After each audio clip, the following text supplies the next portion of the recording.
Napoleon may have been small in stature, but he had an ego bigger than any battlefield he ever conquered. Imagine someone who treats a map of Europe like it's just a giant risk board, and he's determined to take it all, even if it means having France and most of Europe calling him the tiny tyrant behind his back. Napoleon may have looked up to conquerors like Alexander the Great, but unlike them, he didn't start with royal privilege or divine ancestry. Nope, he started as the awkward Corsican kid who everyone teased. And that, my friends, is where this adventure begins. In the early 1700s, Corsica, Napoleon's home, belonged to the Republic of Genoa. But Corsica had other ideas. One day, the islanders said, "Hey, we're declaring independence, and honestly, you might want to save yourself the trouble of fighting us." Seeing the logic, Genoa turned to France and said, "Want to buy an island?" And just like that, Corsica switched allegiances, becoming part of France right in time for Napoleon to be born French. Talk about being in the right place at the right time. Young Napoleon didn't warm up to his new French identity. He grew up hearing the grumbles of his Corsican relatives, who weren't too thrilled about their new overlords. But while Napoleon harbored his anti-French feelings, his dad did a complete 180, embracing the French connection with powdered wigs and shiny buckled shoes. Imagine teenage Napoleon rolling his eyes at his dad and saying, "Nice wig, Dad. You look like a walking perfume commercial." His parents wanted Napoleon to have a better life, so he went to military school in France. As a new student, Napoleon didn't exactly make friends easily. When it came time to introduce himself, he confidently declared, "I'm Napoleon, and I hate all of you. Your farts smell like cheese. You can't say the letter R, and I'm not a fan of how you call eggs oofs." Naturally, his classmates were thrilled to meet this charming kid from Corsica. "Thanks for sharing, Napoleon. Hope you enjoy being our favorite punching bag."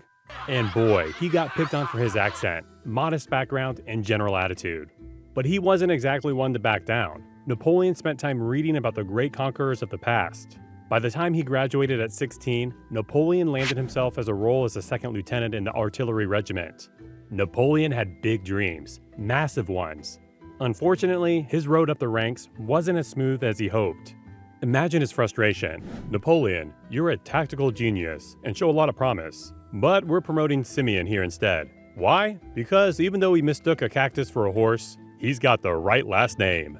Poor Napoleon had to sit by as a French society handed out top jobs to the nobility, who sometimes couldn't tell their elbow from their epaulet. He probably thought, if only there was some colossal shakeup to turn the tables. The French Revolution shook things up more than a shaken champagne bottle, toppling the old order and giving ambitious young officers like Napoleon a shot at the big time. Napoleon quickly made a name for himself, defending the revolution left and right. And the more he proved himself, the more promotions came his way. Soon enough, he had his own army, quickly turning his dreams into reality. However, the path to power wasn't just about battlefield tactics. Napoleon also figured he could boost his social status with a strategic marriage. So he looked for an eligible lady and eventually crossed paths with Josephine, an older widow with debts to match her charm. The gossip? Let's say Josephine was well known for her friendly nature. When Napoleon announced their engagement, half the room smirked. Poor Napoleon wondered if anyone other than him hadn't shared a romantic moment with his fiancée.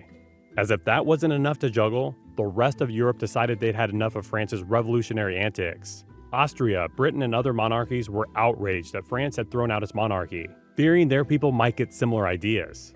Napoleon, never one to back down, was all in for France's fights. And despite being given an underdog role in Italy, he went in with unmatched enthusiasm. Napoleon managed to win over his troops and pushed his way across Italy, claiming victory after victory.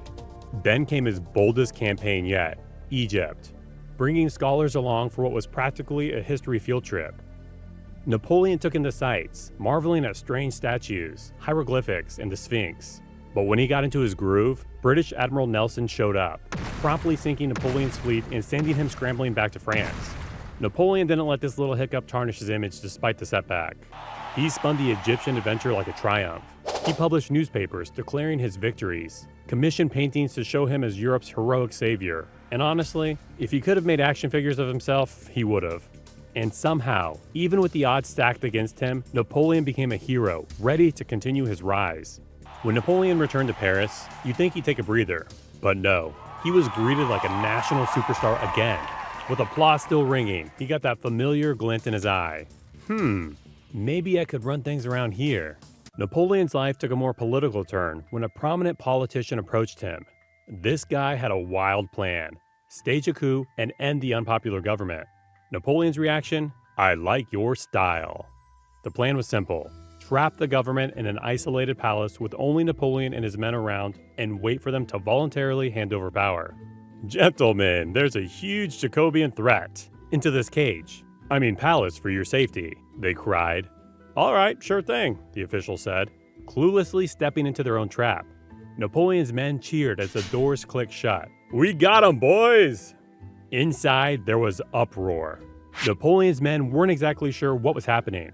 The government officials weren't sure, and Napoleon himself seemed like he was making it up as he went along. Luckily, his brother Lucien, president of the lower house, took charge. And voila, France had a brand new constitution, with Napoleon sitting pretty as first consul, aka the big boss. From there, Napoleon didn't waste a moment consolidating power. By 30, he was a full-fledged dictator with the country under his control. Back in Europe, things were as tense as ever. France had spread revolutionary ideas far and wide. Hey, Piedmont, fancy some freedom? Switzerland, you're up next. Rome, grab yourself some equality. The whole thing was starting to look like an Oprah giveaway show. Then came the War of the Second Coalition, complete with Russia, Austria, and a bunch of French boys dodging bullets left and right. France got a bit bashed until Russia had enough and pulled out. Napoleon took the reins, grabbed the army of the reserve, and went to face the Austrians. Instead of attacking Germany as expected this time, Napoleon led his men over the Alps in a legendary crossing, surprising the Austrians at Genoa. Though in reality, he wasn't galloping over the mountains on a majestic stallion, as the paintings suggest. He was on a somewhat glum-looking mule. It's the results that count. Once in Italy, he sidestepped the Austrian siege, went for the supply line, and crushed them at the Battle of Marengo in a masterful move. The Austrians initially celebrated victory until Napoleon showed up with reinforcements and sent them packing. This fun-sized general is unbeatable, they grumbled. Next up, Napoleon's domestic reforms turned France from a revolutionary chaos into a well-oiled machine. He overhauled taxes, reformed the currency, built a national bank, and even streamlined the legal system. France was thriving, though certain rights like women's took a back seat. Come on, ladies, share a bit of the power pie, all right? Napoleon also fixed education, ensuring only the best minds rose to the top. And to steady religious tensions, he brokered a deal with the Pope, re-establishing the church, but under his thumb. He declared the revolution over, proudly adding, "I am the revolution." After a few assassination attempts, Napoleon decided it was time to go full emperor mode. He held a vote and got a whopping 99.9% approval. And so, on December 2nd, 1804, he crowned himself emperor at Notre Dame. The Pope was traditionally in charge of the crowning, but Napoleon made sure everyone knew who ran the show. He took the crown, placed it on his head and held it high, looking every bit the ambitious ruler he was. Meanwhile in Europe, the other monarchs were in complete panic mode. Britain had declared war again before Napoleon even got comfy on his new throne. He responded by occupying Hanover and immediately began plotting an invasion of England, partially funded by selling off Louisiana to the Americans. Napoleon massed his troops at the English Channel, ready to storm the island if only he could cross it. "Britannia rules the waves," the British Navy proclaimed, and Napoleon knew they weren't bluffing. Stuck on land, he was forced to face reality. Britain ruled the seas, and he couldn't do much about it. Still, Britain had a trick up its sleeve: money. They started throwing cash at anyone who'd fight Napoleon, forming the Third Coalition with Austria, Russia, and a few other takers. The coalition wasn't ready for what Napoleon had in store: speed. He organized his army into corps, each with a mini army with its infantry, cavalry, and artillery. This let them move lightning fast, scattering across the countryside and catching his enemies off guard before they knew he was coming.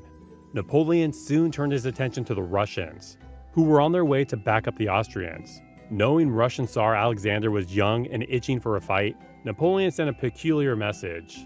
"Hello, I'm just a scared little baby boy. Please don't come after me," he wrote in a tone almost too cute to resist. Tsar Alexander couldn't help but fall for it. What's he playing at? I don't know, but he sounds helpless. Let's hunt him down, Boris. Napoleon, of course, was waiting for this. At Austerlitz, he tricked the Allies into thinking he was retreating. A thick fog rolled in, concealing his troops.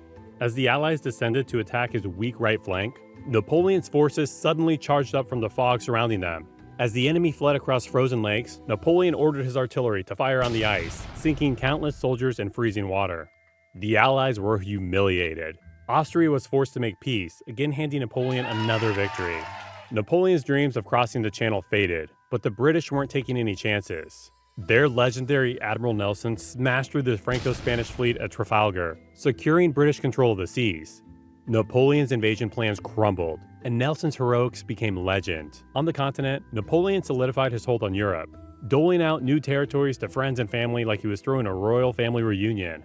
His influence in Germany grew so strong that the Holy Roman Empire, a 1,000-year-old institution, officially dissolved. Napoleon was unstoppable. Prussia decided it was their turn, but Napoleon was ready. At the twin battles of Jena and Arstedt, the Prussians were routed. Napoleon charged into Berlin, effectively crushing Prussia in a matter of weeks.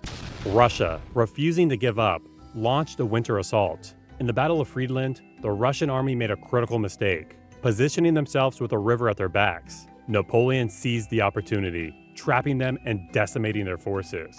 The Fourth Coalition ended up in another Napoleon victory, and Europe lay at his feet again. With each victory, Napoleon's ambitions grew. His empire expanded, and his grip on Europe tightened. Yet, as history later reveals, even emperors can't rule forever.